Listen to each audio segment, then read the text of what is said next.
Bonjour à tous et bonjour à toutes. Je suis ravie de vous retrouver pour une nouvelle rencontre insolite. Et aujourd'hui, j'ai la chance et le plaisir d'accueillir Kady Diallo. Bonjour Kady. Bonjour. Merci d'avoir accepté mon invitation. Mais avec plaisir. Merci à toi de m'avoir invité. Alors, on s'est rencontrés, j'en parlais juste avant de démarrer l'interview, juste avant le confinement. J'ai eu la chance de participer à un événement que tu présentais, puisque pour les gens qui te découvrent, tu es animatrice télé et tu animes aussi des événements d'entreprise ou autres. Donc, ça a été un vrai plaisir. J'ai beaucoup aimé ton énergie et je me suis, voilà, comme dirait l'autre, ça a matché. Et j'avais envie, en fait, de t'interviewer pour justement expliquer ton parcours de vie, parce que peut-être qu'il y a des gens que ça fait rêver ou en tout cas te dire voilà, comment on épouse ou on embrasse une carrière pour travailler à la télé. Donc, merci d'avoir accepté mon invitation de fond du cœur. Merci beaucoup. Mais avec plaisir, hein. Ça fait toujours plaisir en plus de se retrouver de l'autre côté parce que d'habitude, c'est moi qui interview.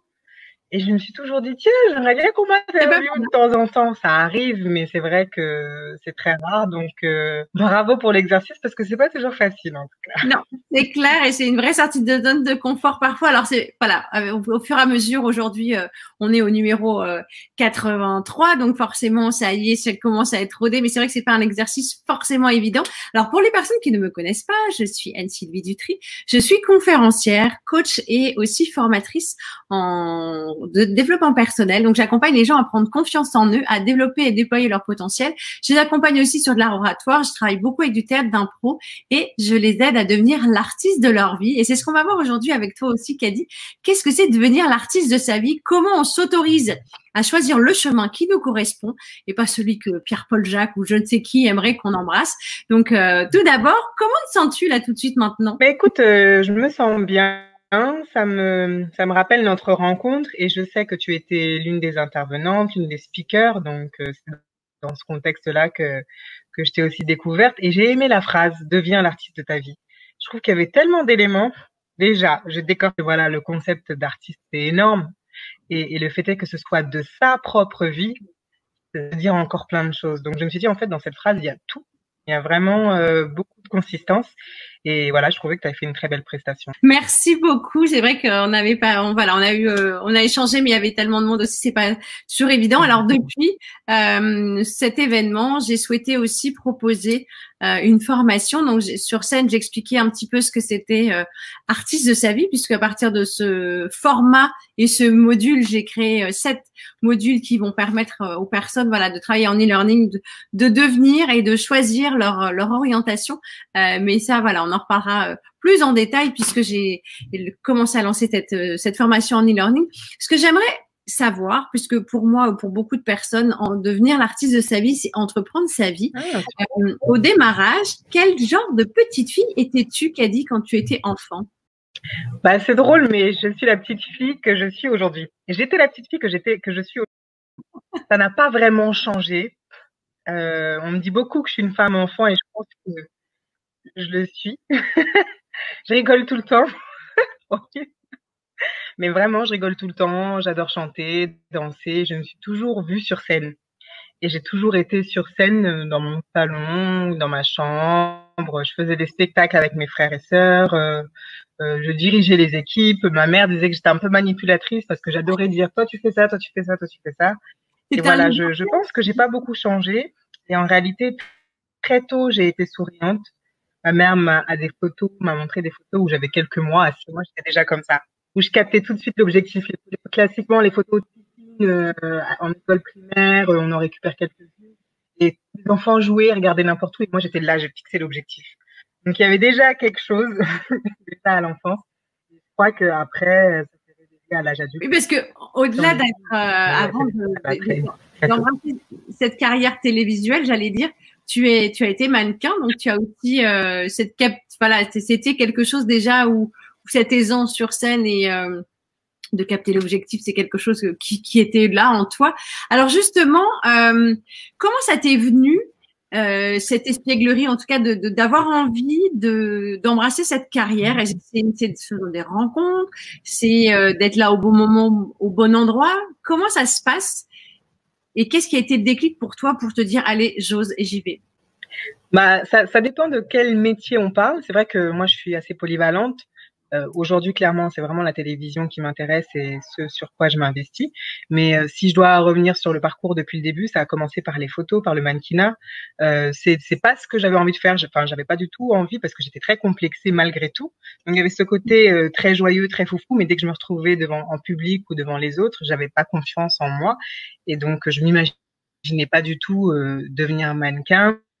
Et c'est un jour ma sœur qui me disait mais arrête d'être complexée, arrête, on dirait un petit mannequin parce que je ne voulais pas montrer mes bras, ils étaient trop fins, enfin c'était vraiment complexe total.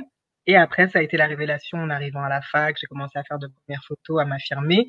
Et de fil en aiguille, j'ai aussi un peu de comédie. Donc là, la petite fille s'est révélée avec tout le talent qu'elle avait depuis qu'elle était enfant. Et ensuite, je suis arrivée en télévision, donc c'était un casting de comédiennes à la base qui cherchait donc des animatrices télé comédiennes, puisqu'en général ce sont des gens qui sont assez à l'aise et on les recrute pas mal pour ce qui est télé ou micro-trottoir. Donc ça a été une opportunité pour moi. Je l'ai fait et je me suis dit, ce que je trouve intéressant en télé, c'est que on peut être soi. Il faut être soi parce que sinon ça se voit tout de suite. Il faut être soi, il faut être joyeux, il faut en tout cas transmettre des énergies positives. Et je trouvais que c'était intelligent aussi. Qu'au-delà du fait est que on apparaissait, il fallait aussi incarner, investir des choses pour pouvoir capter le public. Et c'est vrai que c'est quelque chose qui est primordial. Alors justement, ce parcours de comédienne, parce que la scène, c'est vraiment quelque chose qui t'habite et qui fait partie de toi aujourd'hui, puisqu'en parallèle de cette partie animatrice télé, événementielle, tu aides beaucoup aussi sur la prise de parole en public. Donc on a pas mal de points communs et l'énergie aussi, c'est quelque chose qui aide ton peps et ta joie de vivre. Pour moi, c'est quelque chose d'essentiel parce que quand on veut capter un auditoire, l'énergie, le sourire dans la voix et tu rayonnes. C'est ça aussi qui est important. Comment tu as réussi justement? Qu'est-ce que ça t'a apporté la scène pour justement ton travail et ton métier de présentatrice? Qu'est-ce que ça t'a permis de développer? Ça m'a permis de développer la spontanéité. Pour moi, les bonnes animatrices sont des animatrices ou présentatrices spontanées. C'est vrai que c'est parfois difficile parce qu'on est très cadré, vous avez une oreillette, que vous êtes en direct, que les gens vous regardent, donc on a peur de l'erreur énormément.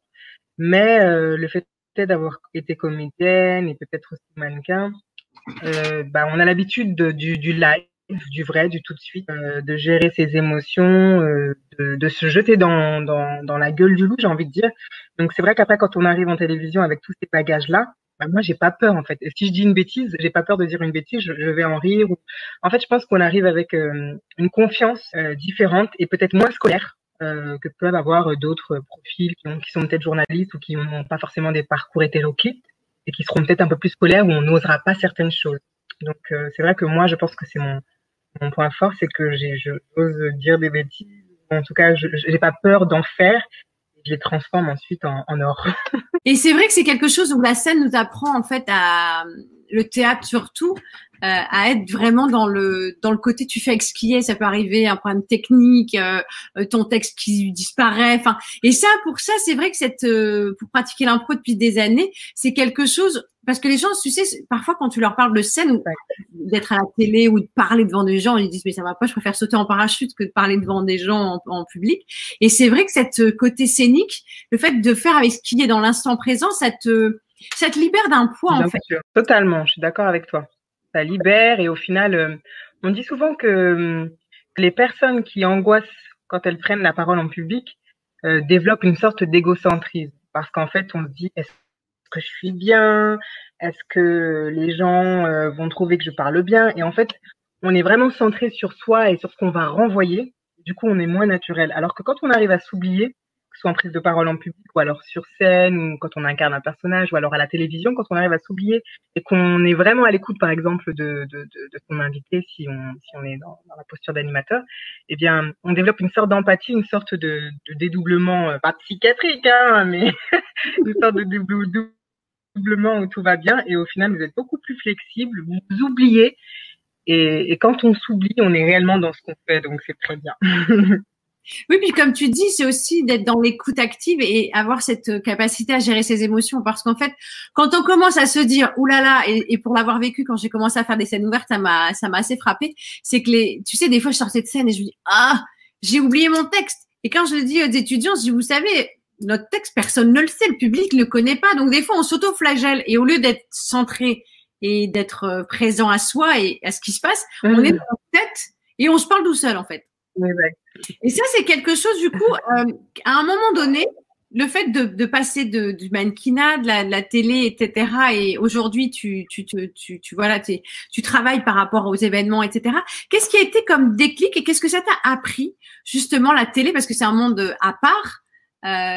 Qu'est-ce que ça t'a permis d'appréhender quel type de comportement et qu'est-ce qui a été possible pour toi en passant par la télévision et l'animation d'événements, justement?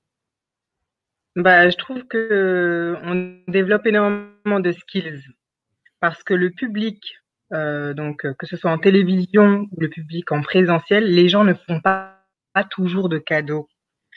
Que ça passe par leur regard ou peut-être par leur posture ou leur attitude. Quand vous êtes sur scène, on vous fait pas de cadeau parce qu'on se dit que si elle est là, c'est que elle doit savoir pourquoi, elle doit avoir le potentiel pour, elle doit avoir la capacité pour. Donc j'ai parfois l'impression, ou j'ai eu souvent l'impression, ou j'ai même souvent constaté que voilà, on fait pas de cadeaux et que lorsqu'on vous fait pas de cadeaux, vous allez devoir les chercher vous-même, vous allez devoir développer des choses en vous pour accepter, pour tolérer, pour digérer les coups ou alors les aléas ou alors toutes les choses, le monde s'écroule derrière vous, ben on continue à avancer.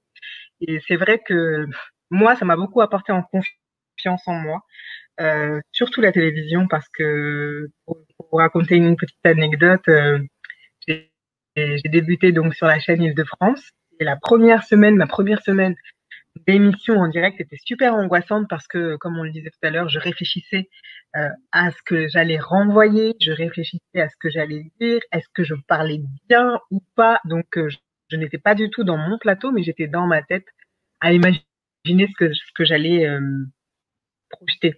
Et j'étais mal. Et pendant toute la semaine, j'arrêtais pas de dire pardon. Donc, c'est un pardon qui était inconscient parce qu'en fait, je m'excusais d'être là et c'était le mot, on a tous des petits mots comme ça qu'on répète. Et moi, c'était pardon, je me reprenais, je disais pardon. Et je suis passée dans l'émission de Cyril Hanouna, le Touche pas à mon poste, qui a fait un montage de tous mes pardons, donc avec des tenues différentes. On me voyait le lundi en bleu, le mercredi en vert, et on comprenait que la fille disait toujours pardon. Donc, ils se sont dit, oh là là, elle est très polie, ils se sont moqués de moi. Oh my God. Et moi, j'ai vu ça. Ça m'a débloqué. Je me suis dit, attends, c'est rigolo, mais en même temps, c'est méchant parce que j'apprenais vraiment, parce que j'étais très angoissée. J'étais seule au bout du monde, seule dans cette aventure. Je me sentais très, très seule. Et ils m'ont finalement fait un cadeau en se moquant de moi parce que ça m'a permis de répondre. J'ai pu faire une petite chronique lors de j'ai répondu. Et c'est très humoristique d'ailleurs. J'ai répondu et depuis, j'ai arrêté de dire pardon et j'ai accepté le fait d'être que j'avais le droit d'être là, que j'étais à ma place. Les personnes qui vous soutiennent pas forcément, qui vous regardent d'un œil un peu, t'es sûr de ce que tu fais. Faut se servir de ça pour s'affirmer davantage et y aller. Moi, du coup, ça m'arrive, hein, et même genre à notre événement, ça m'est arrivé. Une des personnes dans le public m'a dit, mais vous êtes vraiment stressé, est-ce que ça va? Juste avant que je débute la présentation de l'événement, je me suis dit, hop, je prends la mauvaise énergie qu'elle a voulu me donner et je suis repartie de plus belle. Et c'est vrai que c'est quelque chose qui est particulier parce que parfois, alors il y a deux choses pour les gens qui ont, alors je pense qu'à la télé ça doit être pareil, mais quand on fait de la scène, c'est l'avant dans ta phase de concentration et la sortie de scène. Et il y a des gens qui pensent être bienveillants et qui te font des réflexions ou des remarques qui sont piquantes. Et là, si tu ne lâches pas, tu prends tout perso. Et justement, tu parlais, Kady, de confiance en soi. Alors, comment t'as dépassé, parce qu'il y a peut-être des jeunes femmes ou des jeunes gens qui nous écoutent et qui sont complexés par plein de choses, hein. Et aujourd'hui, je te connais et je dis qu'elle est belle comme un cœur, comment elle peut être complexée. Mais on a chacun ses complexes et ça n'a rien à voir. Donc, comment cette petite jeune fille qui sentait un petit peu mal dans ce corps a réussi, parce que passer à devenir mannequin, puis après être vu par des milliers de personnes à la télé, qu'est-ce qui t'a puisé en toi pour dépasser cette angoisse d'être regardé justement sur des trucs où toi tu trouvais que c'était pas, voilà, que tes bras ils étaient peut-être pas conformes. Je sais même pas s'il y a une conformité de bras, mais en tout cas par rapport à ce que tu dis, c'était quelque chose qui te pesait. Ouais, c'est vrai que ce complexe physique, je l'avais vraiment quand j'étais enfant, jusqu'à la préadolescence, le collège, j'ai envie de dire. Quand je suis arrivée à la fac, ça allait. J'ai compris que j'avais un profil mannequin, j'étais encouragée, c'était passé. Mais c'est vrai que à la télévision, c'était surtout le fait de ne pas être sûre de moi et de ce que j'allais projeter, de ce que j'allais dire et est-ce que j'étais tout simplement une bonne animatrice.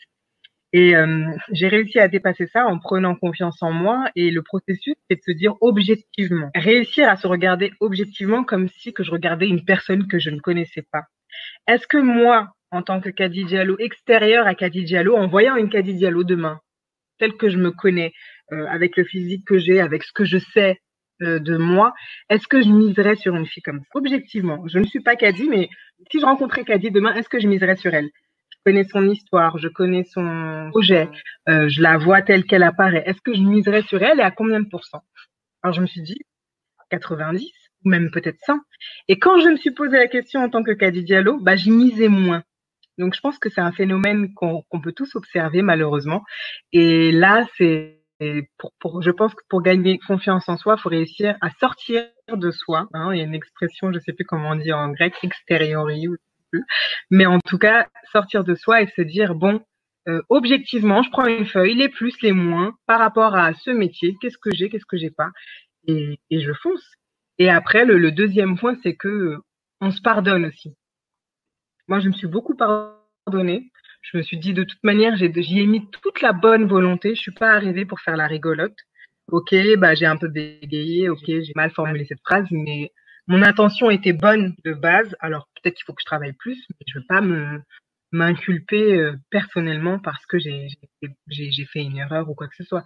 Et je me dis que si je fais ça, de toute manière, il y aura personne avec moi. On est seul, on meurt seul. Je pense que la personne qui restera toute votre vie avec vous, c'est vous. Ce ne sera pas malheureusement votre chien, votre mari ou quelqu'un d'autre ou une amie. La seule personne qui restera avec vous, c'est vous. Donc autant être ami avec soi-même déjà.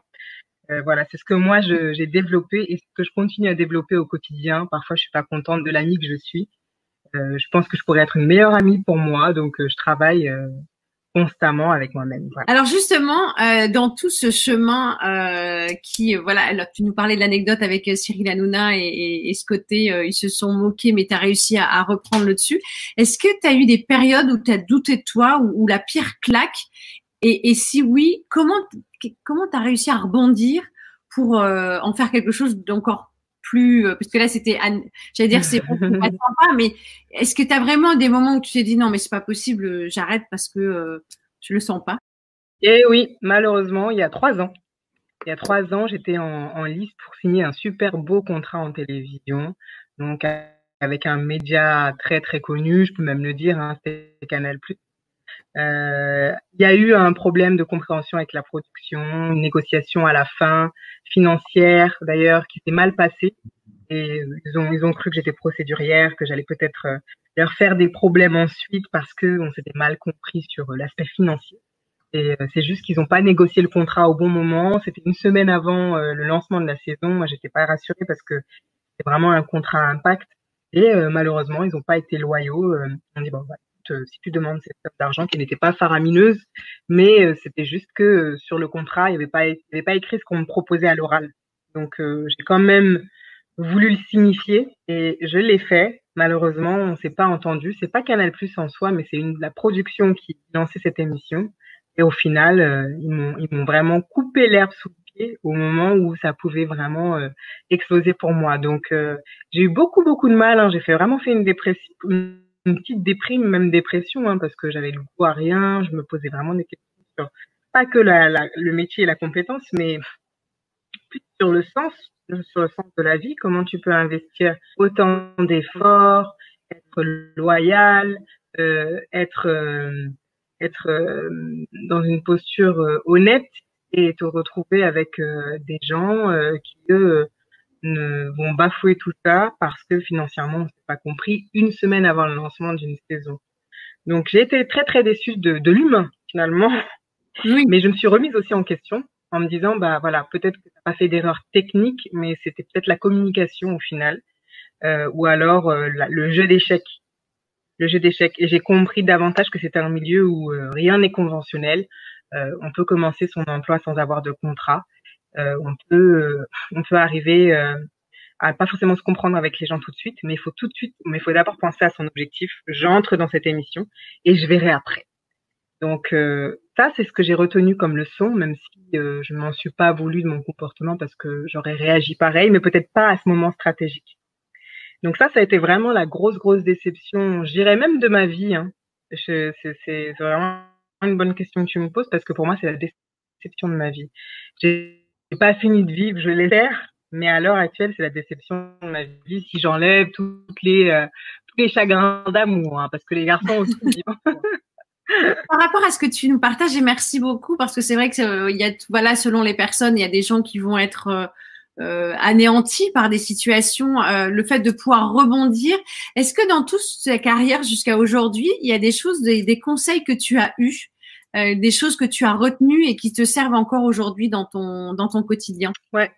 Je pense que le meilleur conseil que j'ai pu recevoir, ça m'a aidé pour ma carrière et puis même pour la vie de façon générale, c'est pas prétentieux ce que je dis, hein, mais c'est le fait d'être belle. Quand on me dit oui, t'es belle, faut pas que ça monte à la tête.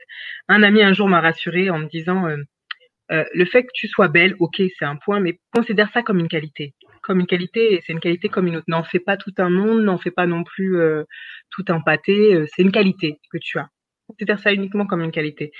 Quand je dis ça, on a toujours, j'ai pas envie d'apparaître prétentieuse, mais ça m'a beaucoup été répété, ça m'a ouvert des portes dans la vie. C'est classique, hein, quand on est un peu grande, belle, voilà, ou mignonne, ou enfin dans des critères de mannequin, bah la société vous reconnaît, vous valide. C'est con à dire, mais on le sait tous, la société valide des standards. Et je fais partie de ces standards, je le sais, je le reconnais tout à fait objectivement. Mais ce que je veux dire, c'est que quand on est dans ces postures-là ou quand on est dans ces situations-là, pas que ça monte à la tête. Moi, mon ami m'a vraiment remise en place en me disant considère ça comme une qualité. Moi, ça, je l'ai beaucoup retenu, donc que ce soit dans mes relations avec les autres ou alors à mon travail et partout d'ailleurs, je considère ça comme une qualité et qu'on a tous des qualités et des défauts qu'il faut reconnaître et assumer. Et c'est important ce que tu partages et merci parce que parfois des personnes vont pas imaginer qu'on puisse être complexé par le fait qu'on dégage parce qu'en fait ce qu'il y a au-delà de comme tu dis t'es à ce côté où t'es une femme très belle et voilà on non seulement ça mais en plus t'as une présence et parfois ça peut être perturbant parce que on a l'impression ou on peut penser que bah voilà on va avoir telle chose où on leur renvoie aussi en disant bah oui bah c'est facile t'es mignonne t'es jolie donc c'est beaucoup plus simple que d'autres personnes et on pourrait en faire un complexe à l'inverse aussi se sentir parfois pas légitime parce qu'on se dit bah voilà alors elle ben voilà on sait et c'est vrai que c'est complexe parce que quand on est une femme et je m'en suis rendu compte pour la petite anecdote quand j'ai démarré ma première entreprise j'avais 30 ans et c'est vrai que quand on a un physique avantageux ou plaisant ou si on est souriant tout à on a beaucoup d'énergie pétillante les rendez-vous on les a bien plus facilement que quelqu'un d'autre ou qu'un homme et en fait je me suis aperçue d'une chose c'est que les rendez-vous, je les avais plus rapidement. En tout cas, il n'y avait pas besoin de discuter pendant des heures. Et en fait, le fait de discuter, à un moment donné, on me disait, bah, en gros, bah, vas-y, prouve-nous de ce que tu es capable de faire. Et je me suis dit, mais c'est fou parce que si tu avais été un homme, même un bel homme, on se serait peut-être jamais comporté comme ça avec lui. Donc, c'est aussi paradoxal, en fait. Ouais, je suis d'accord. C'est aussi paradoxal et la société peut tromper énormément. C'est pour ça que je crois aussi qu'il est intéressant de savoir ce qu'on renvoie. Pareil, tout en étant objectif. Essayer de répertorier les qualités qu'on vous renvoie souvent et les défauts. Parce que parfois, on n'est pas assez objectif envers soi-même. Moi, je fonctionne comme les scientifiques. Hein. Je me dis, qu'est-ce qu'on me dit régulièrement et dans quel contexte on me l'a dit. Comme ça, on approche un peu plus de la vérité, ou en tout cas, même si ça n'est pas la vérité de ce qu'on est, mais c'est la vérité de ce qu'on renvoie. Donc ça, c'est une bonne astuce. C'est une bonne astuce pour savoir que vous renvoyez. Et c'est important cette image perçue parce que justement, on parlait de confiance en soi. Le fait d'avoir confiance en soi, c'est hyper important d'être présent à soi et surtout comprendre qu'il y a toujours une interaction, que ce soit à la télé ou avec le public. Et parfois, on peut être perturbé parce que, tu sais, c'est arrivé, j'ai déjà discuté aussi avec des personnes, des conférenciers qui me disaient, ou tu sais, aujourd'hui, tout le monde est connecté sur son téléphone. Et tu fais une présentation et les gens sont sur leur téléphone et tu dis, elle m'écoute pas, il m'écoute pas, si attends ce que je dis, c'est ennuyeux. Et en fait, pas du tout. Parce que c'est simplement qu'à un moment donné, la personne est peut-être captivée par ce qu'on dit, elle veut prendre des notes. Et en fait, on pourrait penser qu'on ennuie les gens, que notre discours est pas intéressant, alors que ça n'a strictement rien à voir. Et cette image projetée, ou en tout cas l'impact qu'on va avoir sur l'auditoire, c'est très important et merci de le partager parce que je pense que le fait de savoir de prendre ses qualités, parce qu'il y a des gens qui sont incapables, moi j'accompagne en formation des gens sur la confiance en eux, ils me disent mais prendre un compliment, c'est déjà très très difficile. Alors t'imagines bien que si on leur dit t'as un défaut, c'est complexe. Donc ça, je pense que c'est aussi une astuce et merci de le partager parce que ça permet d'avoir les deux côtés de la pièce. Oui. Je suis tout à fait d'accord. Ça permet de voir les deux côtés de la pièce et c'est pas aussi évident. On dit toujours qu'il faut assumer ses défauts, il faut assumer ses erreurs, mais il faut assumer sa prestance, il faut assumer ses qualités, il faut assumer son bon cœur, il faut assumer sa générosité. Parce que c'est pareil, c'est toujours confronté à l'extérieur et parfois c'est mal reçu, parfois c'est pas compris. Donc non, moi je crois que des deux côtés, c'est intéressant, même si quand vous assumez vos qualités, on peut prendre ça pour de la prétention. Donc moi j'ai aucun problème avec ça, mais lorsque je dis bon, je sais que je suis belle et que ça peut me poser problème, on se dit oh là là, ça y est, celle-là, elle a pris la grosse tête, alors que non, je pourrais dire je sais que je suis chiante et que ça peut me poser problème. Dans les deux cas de figure, c'est vrai. C'est vrai. Et en fait, je pense que comme tu dis, le fait de l'assumer par cette présence, et c'est vrai que c'est quelque chose qui permet aussi d'être conscient j'allais pas de nos limites, mais de cette interaction justement. Savoir qu'on a une prestance, qu'on dégage quelque chose, au contraire, c'est un atout précieux. Donc ça, c'est pour moi, c'est une clé d'être vraiment dans la connaissance de soi. Parce que si qui mieux que nous pouvons nous connaître, et quand on se connaît bien, on est capable d'aller soit utiliser ce levier-là pour faire quelque chose de positif ou transformer quelque chose, parce que si une personne vous dit t'es un peu trop directif ou t'es un peu trop ceci ou soupolé, à un moment donné, c'est peut-être pas une vue d'esprit, c'est pas un complot, c'est qu'il faut peut-être changer quelque chose. Donc c'est vraiment dans l'apprentissage d'une meilleure connaissance de soi. Ouais, je suis tout à fait d'accord et je me suis aussi beaucoup entraînée sur les autres, c'est-à-dire à savoir ma première impression.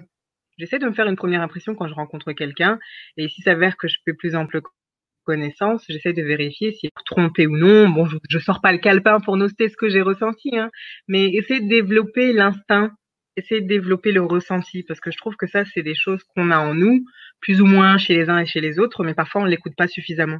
Donc, quand on écoute son instinct, son ressenti vis-à-vis des uns, des autres, d'une situation, franchement, c'est des pouvoirs qu'il faut développer et je pense que tout le monde a de l'intuition. Seulement, on n'est pas tous portés à l'écouter, on n'est pas tous sensibles à ça parce qu'on se dit c'est des bêtises. Il y en a certains aussi qui sont trop terre à terre ou peut-être trop scientifiques, trop raisonnables. Donc, ils ont du mal, mais c'est vrai que les créatifs en général, ils le sont. Et faut juste apprendre à s'entendre et à écouter tout ce qu'on nous donne. Écouter et aussi s'écouter soi parce que quand par rapport à ce que tu dis, la première impression, quand j'accompagne des entrepreneurs ou des personnes qui me disent l'intuition, je dis là il y a des personnes par exemple, c'est un truc mais ça m'a frappé, quelqu'un qui m'avait dit cette personne-là dans mon équipe ça fonctionne pas. Alors je lui posais la question pourquoi elle se sent pas et en fait la personne l'avait embauché parce qu'il me disait j'avais pas le temps, fallait que j'embauche un commercial. Et en même temps, il avait la réponse, c'est-à-dire qu'il savait au moment où il l'a embauché que ça allait bugger. Et je pense que ça, c'est vraiment cette notion de comprendre l'interaction à l'autre parce qu'il y a des gens qui vont nous faire, comment dirais-je, tu sais, on le dit souvent, je la sens pas, je ne peux pas la voir, ou il y a des choses dans notre ressenti et nos ressentis nous trompent pas. Et pour les personnes qui demain ont envie de changement ou peut-être aussi qu'avec ce qui s'est passé ces derniers mois de confinement, il y a peut-être des gens qui disent bon allez c'est bon, ma vie d'avant c'était ma vie d'avant, je veux faire autre chose. Suivez aussi l'intuition. Totalement. Et vraiment pour l'intuition, moi ça a été confirmé l'année dernière. J'ai rencontré la première personne de ma vie qui me déteste et qui ne peut pas le cacher. Et pour tout vous dire, quand on s'est rencontrés, j'ai ressenti moi aussi quelque chose de négatif. vis-à-vis d'elle. Je ne sais pas, son physique ne me revenait pas. C'est pas que je la trouvais moche ou belle, mais il y avait, c'est une question d'énergie. Et en fait, on était à une formation toutes les deux, une formation qui a duré un petit moment. Et on s'est retrouvés tout de suite assis l'une à côté de l'autre. Et je n'aimais pas son énergie. Il y a quelque chose qui me repoussait. Et elle aussi. Bon, moi, j'ai réussi à tempérer. Je peux pas dire que je l'aime pas ou que je l'adore, mais je ne l'aime pas la voir, en tout cas. Mais par contre, elle était presque à m'attaquer. Quand je prenais la parole, elle était là. Elle le montrait, c'était vraiment une sorte d'animosité entre nous. Et pourtant, je sens qu'elle a essayé parfois de me parler. J'ai essayé aussi.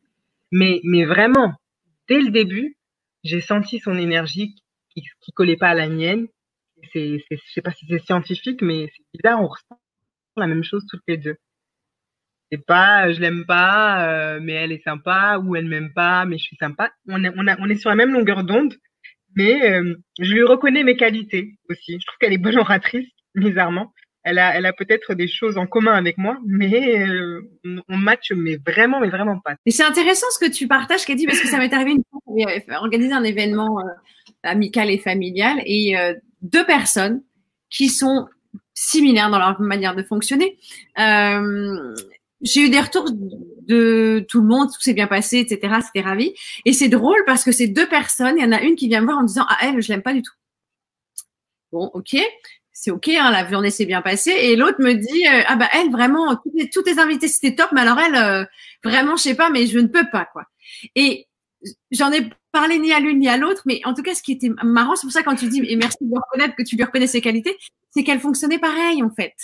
Et je me suis dit, mais c'est fou parce qu'on est tous en effet miroir. Et par rapport à ce que tu partages, et c'est important aussi quand on fait de la scène ou autre, c'est que quand il y a quelque chose qui vient nous titiller l'autre, mais c'est quoi? Parce que et que ce soit dans le positif ou le négatif, hein, parce que par rapport à ce que tu disais, il y a des gens que vous avez trouvé belles, mais si on est capable de voir la beauté chez l'autre, c'est qu'on est aussi, on a de la beauté en nous ou de la sensibilité ou autre. Mais s'il y a un truc qui nous énerve, qu'est-ce que c'est? On se chope, on l'a peut-être aussi en nous, quoi. On l'a en nous. Et tu vois, ça me fait penser au coup de foudre. Tu vois, à l'amour, quand tu rencontres quelqu'un et que tu ressens que c'est lui. Tu vois, c'est de la même manière que lorsque tu rencontres quelqu'un et que tu ressens que ça n'est pas lui aussi, tu vois. Mais seulement, on est plus à l'écoute. On valide beaucoup le sentiment, posant, c'est un coup de foudre, machin. Et l'autre, bon, on l'écoute peut-être pas trop, on se dit, bon, ça peut-être ne me revient pas, voilà. On prête pas attention à ces choses ou à ces sentiments qu'on transmet à travers cette phrase banale, mais il y a beaucoup qui mériteraient, je suis d'accord avec toi, de le poser. Parce que moi, je me suis dit, mais pourquoi est-ce que je l'aime pas? Pourtant, et c'est là que j'ai retrouvé ses qualités. Je me suis dit, mais en fait, elle parle bien, et machin, elle est directive, elle a confiance en elle, mais il y a un truc qui va pas. Et souvent, on arrive parce que c'est complètement inconscient, quoi. C'est vraiment particulier. Et ce que j'aimerais que tu nous partages aussi, Kadi, c'est que tu puisses nous dire dans tout ton cheminement personnel, parce que ça aussi, voilà, tu as dit, tu as travaillé sur ta confiance en toi, etc. Qu'est-ce qui a été le plus compliqué pour toi et comment tu as transcendé ça ou justement tu en as fait un atout? Bah, ce qui a été le plus compliqué pour moi, je dirais pas que ça l'est toujours aujourd'hui, mais c'est la question identitaire. Lorsque vous avez une culture de naissance et que vous arrivez dans un pays, clairement, moi mes parents ont immigré, ils sont du Sénégal, donc à la maison c'est le Sénégal, on est élevé avec des coutumes, des traditions, des convictions religieuses, et que lorsque vous sortez donc de la maison familiale et que vous êtes exposé au monde extérieur, voilà, on a l'impression d'être un peu double, d'avoir deux cultures, de savoir comment se positionner. Est-ce que je suis plutôt française? Est-ce que je suis plutôt africaine? Est-ce qu'au final je suis surtout de cette confession religieuse ou pas? Qui suis-je? La question du qui suis-je et quand on détermine qui on est, on peut déterminer ce qu'on est apte à faire ou ce qu'on peut faire. Et c'est là où il y a les limites. Donc franchement, moi, je me suis posé beaucoup de questions. Et au final, en grandissant, je me rends compte que c'est une richesse, que je suis sénégalaise, que je suis française et que je me sens universelle. Je me sens pas, appartenir à une seule case ou une seule catégorie. Et je rentre dans tous les milieux sociaux aussi. J'avais du mal avant. Je me souviens la première fois que j'étais dans un hôtel de luxe, je me suis dit, c'est peut-être pas ma place. Voilà, peut-être que je devrais pas être là, j'ai pas leur portefeuille. Aujourd'hui, je rentre n'importe où et habillée comme je suis. J'ai plus de complexe parce que j'ai travaillé sur ça en me disant, mais en fait, les gens s'intéresseront à ce que tu es. Si tu assumes ce que tu es, les gens s'intéresseront à ce que tu es. Vraiment. Et pour vous donner une petite anecdote, j'avais été dans un grand hôtel de luxe avec un ami et j'avais mis une robe africaine comme ça, c'était l'été. Et en entrant, je me suis dit, est-ce que je peux aller avec ce style vestimentaire? Et au final, je suis entrée, j'ai discuté avec les voisins de table, tout s'est très bien passé. Ils m'ont dit, mais elle est magnifique, votre robe. Mais en entrant, je me suis dit, mais ma robe est magnifique, j'y vais comme ça. Et tout s'est très bien passé. Donc, je pense qu'il y a un vrai conditionnement à l'intérieur et qu'il faut vraiment travailler sur tout ça. Et au-delà, je rebondis sur ce que tu dis, Kadi. Je pense qu'il y a vraiment aussi ce côté d'assumer qui l'on est. Pour moi, devenir l'artiste de ta vie, c'est vraiment assume qui tu es. Parce qu'en fait, il y a plein de personnes que j'ai rencontrées ou que je rencontre, que ce soit des étudiants ou des personnes que j'accompagne en formation, qui, tu sais, on se réfrène, on se dit, mais non, je peux pas dire ça, je peux pas parler de ça. Parce que on a une carrière, par exemple, juridique et tu lâches tout pour passer à autre chose. J'ai une personne que j'ai interviewée dans le cadre des rencontres insolites, qui est d'abord choquée que voilà, on se connaissait pas du tout. 15 jours avant l'interview, j'ai envoyé un message via Facebook en lui disant voilà, on a des réseaux communs, j'adore ce que vous faites. Est-ce qu'on peut, est-ce qu'on peut échanger? Et on a passé une interview, c'est juste magique parce qu'on a connecté par l'énergie. Et elle était banquière et aujourd'hui, elle fait de la cuisine thaïlandaise. Elle a de l'or dans les mains, elle partage sa cuisine, voilà, toute cette saveur et les papilles, voilà, c'est quelque chose elle arrive à sublimer, elle est créatrice d'émotions culinaires comme elle aime le dire, et c'est génial parce qu'elle s'est autorisée, alors que parfois, justement, le fait de pas assumer qui l'on est, on se dit, qu'est-ce que les gens vont penser, comment je vais être perçue, et que ce soit, je te rejoins un côté identitaire, environnement familial ou culturel ou autre, en fait, on est des citoyens du monde. Et pour les personnes qui se posent des questions sur si je dis quelque chose ou je fais quelque chose, mais c'est justement si vous ne le faites pas, vous allez passer à côté de votre vie, vous êtes en train d'endosser le costume de quelqu'un d'autre et assumer qui l'on est. C'est hyper important. C'est pour moi le point de départ pour devenir l'artiste de sa vie, vraiment. Je suis tellement d'accord avec toi. Et j'ai une phrase qui résume tout ça. J'ai lu Oscar Wilde qui disait soyez vous-même, les autres sont déjà pris. Parce qu'en fait, à perdre du temps à ne pas être soi-même pour investir la posture ou l'identité de quelqu'un d'autre, c'est définitivement et doublement une perte de temps parce qu'ils sont déjà pris. À la limite, si les autres n'avaient pas été pris et que voilà, vous ne pouvez pas vous assumer, que vous voulez prendre la place de Monsieur X, le problème c'est que la place est déjà prise. Voilà, c'est comme quand on arrive au parking, pas défoncer la voiture, à cette place-là, pour prendre la sienne, aller chercher une autre place, la vôtre.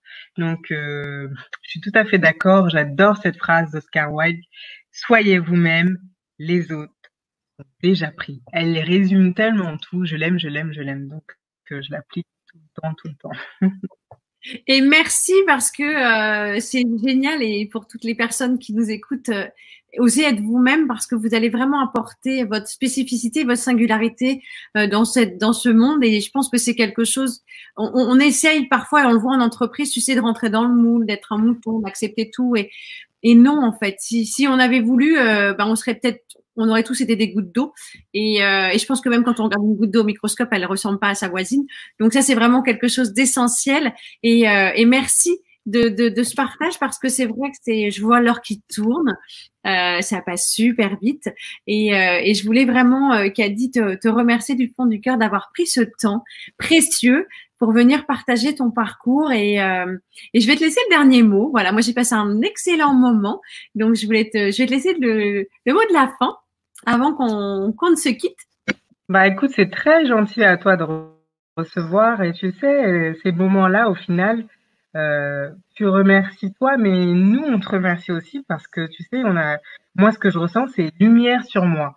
Donc c'est pas encore de l'égocentrisme, hein, je rassure, mais c'est juste que tu portes de l'attention aussi. Tu nous invites, c'est un honneur, tu poses des questions, tu t'intéresses à nous. Et tu sais, parfois, on n'a pas forcément un ami à qui parler. Et je trouve que ça nous permet de refaire un point, de regarder dans le rétroviseur et de se dire, ah oui, il y a eu tout ça, ah oui, voilà ce que je pense de cette question. Ça fait longtemps que je ne me suis pas posé cette question sur les freins ou sur l'identité ou autre chose. Et voilà, le fait de partager avec quelqu'un qui est sincère et qui pose des bonnes questions, eh ben, je t'assure que je vais faire un peu de sport là, même beaucoup plus légère en me disant, mais en fait, ouais, ce qu'on s'est dit, ça me satisfait. Je suis contente d'avoir pu échanger et d'avoir parlé de moi.